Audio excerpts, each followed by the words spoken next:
It was craft when she began working in weaving. It was not considered art yet, and yet because of the things she did with it, she helped elevate weaving to art. My sisters and I grew up in Berkeley. My mother must have been strong because she did raise 3 daughters all by herself. Her father passed away when she was 10 years old, so her mother had to raise 3 girls as a single mother.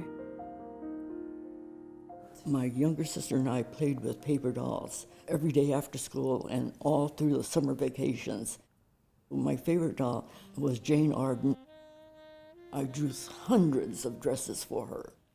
I like to say that my paper dolls were wearing fashion clothes and we were wearing rags. When the war broke out, we, like many other Japanese families, we got rid of all our Japanese records and letters. I think it was pretty hard for my grandmother being a single mom and having to go to camp like that. She worked as a domestic for this very nice family here in Berkeley, and they told us that anything we wanted to save, they will keep for us until the end of the war. And so the first thing I put in the trunk was my paper dolls.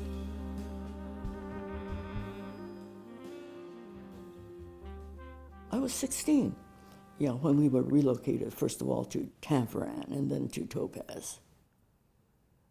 My younger sister and I just took advantage of the free time we had there. Chura Obata organized an art school, and so my younger sister and I went out and painted every day, and we would go to the art school and watch Professor Obata demonstrate. That was the beginning for her drawing career. Everybody was painting in all media, but I loved watercolors. All I know is I just wanted to get out. I think for her and my family, as well as Japanese Americans in general who went through that experience, it was pretty devastating.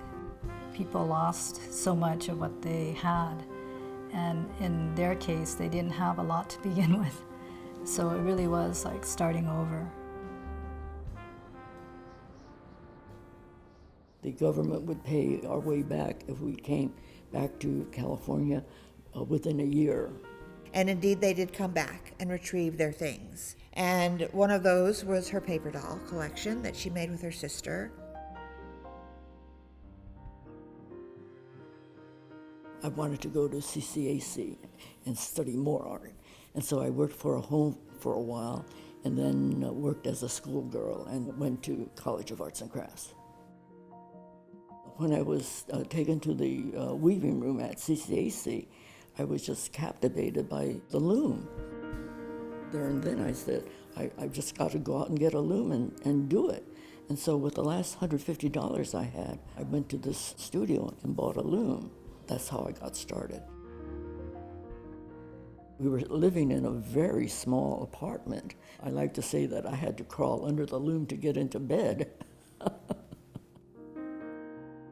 A lot of craft artists start off making things that are functional. Kay Sekimachi's earliest series were placemats and other things that you could make and sell, and they have that practicality to them. It wasn't until the summer of 1954 that I got to study with Truda Germonpré. She was such an extraordinary teacher. The way she taught, she had us thinking. She would talk about so-called primitive weavers who worked on backstrap looms, about being one with the loom. Her interest in the development of abstract form is something that comes through Truda Germonpré, who was actually in hiding during the war and then fled to the United States, and she had actually trained with a Bauhaus weaver. Truda taught us how to do double weaving, and then I tried a piece in nylon monofilament, which lengths were given to me. I put the monofilament on the loom and tried my double weaving, and by golly, when I cut it off the loom, I had a monofilament hanging. And she became really excited about its aesthetic qualities, that it could hold structure. With that series, it was really when Sekimachi began working more explicitly in 3 dimensions. 1 inch of the piece actually would take her an hour because it was so complicated, and it was, you couldn't make a mistake. And so, this incredible achievement of both artistic vision, but also mastery of technique is such an important aspect of what we think of when we think of, innovation in California in that period. They were revolutionary. She created this concept and she made it work.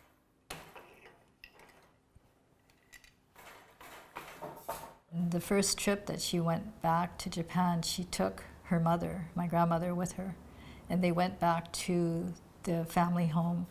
And that's where she learned that her grandmother was also a weaver. I had the feeling that I came home. Her grandmother said, if you want to be a weaver, you have to feel like a thread. So it's the thread that starts it all. However you manipulate that thread is you as a weaver.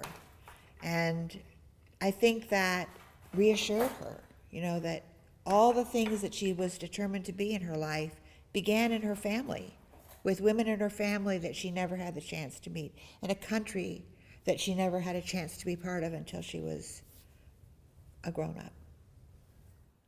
All of her pieces are all given Japanese names, and she's always been very adamant about maintaining her Japanese culture. And I think that after the camp experience, it was important for people to maintain that. The quality of the weaving is so fine, and her use of color is so perfect, whether it's greens or reds or just neutrals. Her capabilities are phenomenal. That she's the weaver's weaver, that she is so deeply immersed in her work and in her craft. Something that I feel very proud of Kay for is what she's accomplished in her life. Not having a lot to begin with, for her, she was very determined to do something with her life and really make a go of it in art. I would love to see how she made some of these things, because they're magic to me. Well, all I know is I just love to weave.